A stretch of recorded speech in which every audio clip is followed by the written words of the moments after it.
गोर्खाली बहादुर भनेर नाम कलाइएका अंग्रेजको यो पुण्य भूमिमाथि नजर पर्न गयो। त्यसै बेलाको अवसरमा पृथ्वीनारायण शाहले विभिन्न प्रकारका रचना रच्नुभयो। आज यी गढी हाम्रा थपना हुन गयो। हाम्रा पुर्खाहरूले थपना गरेर सारा यी गरेका चिजलाई नारायण हरि बचाइराखौँ है।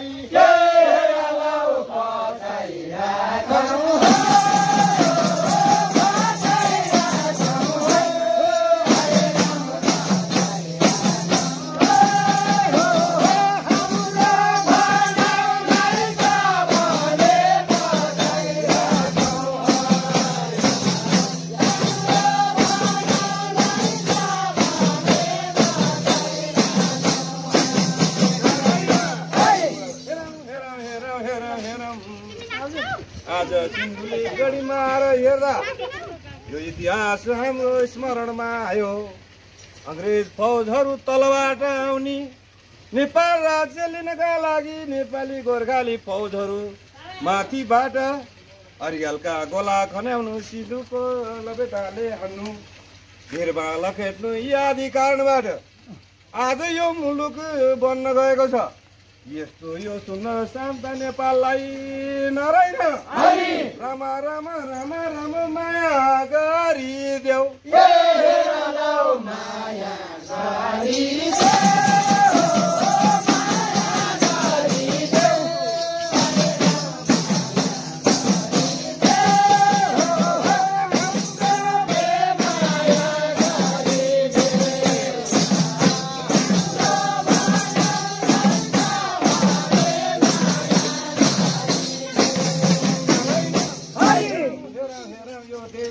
के हुने हो बडो चिन्ता लागेर आउँछ। अहिले देशमा हेर्यो भने युवा जति सबै विदेशतिर, बुढापाका मात्र, मुरा बालबच्चा मात्र देशमा देखिन्छन्।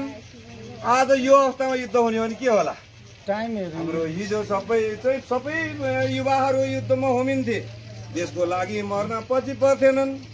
आज हामीले हेर्यौँ भने कुरा मात्रै काट्ने नेता छन्, काम गर्ने हिजो यत्रो हामीले हेर्यौँ यस्तो यस्तो ठाउँमा आएर देश बचाउनका लागि आफ्नो जीवनको बलिदान गर्ने यी महान शहीदहरूलाई नारायण राम राम राम राम हाम्रो सलाम छ।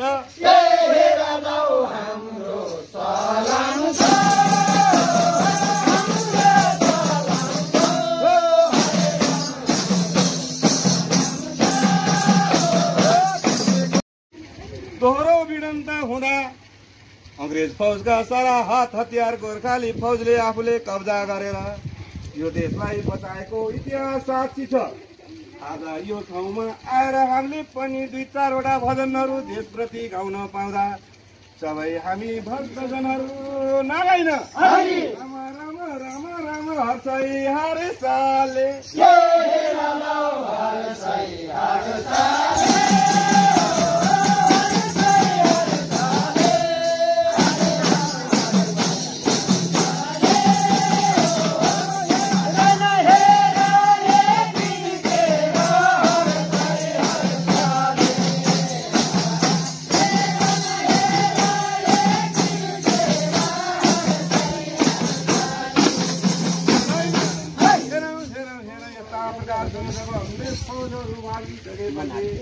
तिनीहरूको साथमा रहेका अत्याधुनिक हतियारहरू गोर्खाली फौजले पाइसकेपछि अंग्रेज फौजलाई लखर्दै गइसकेपछि अब वीर गोर्खालीसँग युद्ध लड्न सकिँदैन। यहाँ त बोट बिरुवा पनि करेन्ट हुँदो रहेछ, सिधाले परेपछि के करेन्टले जीव जन्तुमा पनि यत्रो राष्ट्र प्रेम हुँदा त अरियाले टोक्यो नि त हैन। त्यसपछि अब यो जीव जन्तुमा पनि यत्रो राष्ट्र प्रेम रहेछ, अब हामीले गोर्खालीसँग लड्न सक्दैनौँ भनेर ती अंग्रेजहरू नारायण राम राम राम राम गए भागेर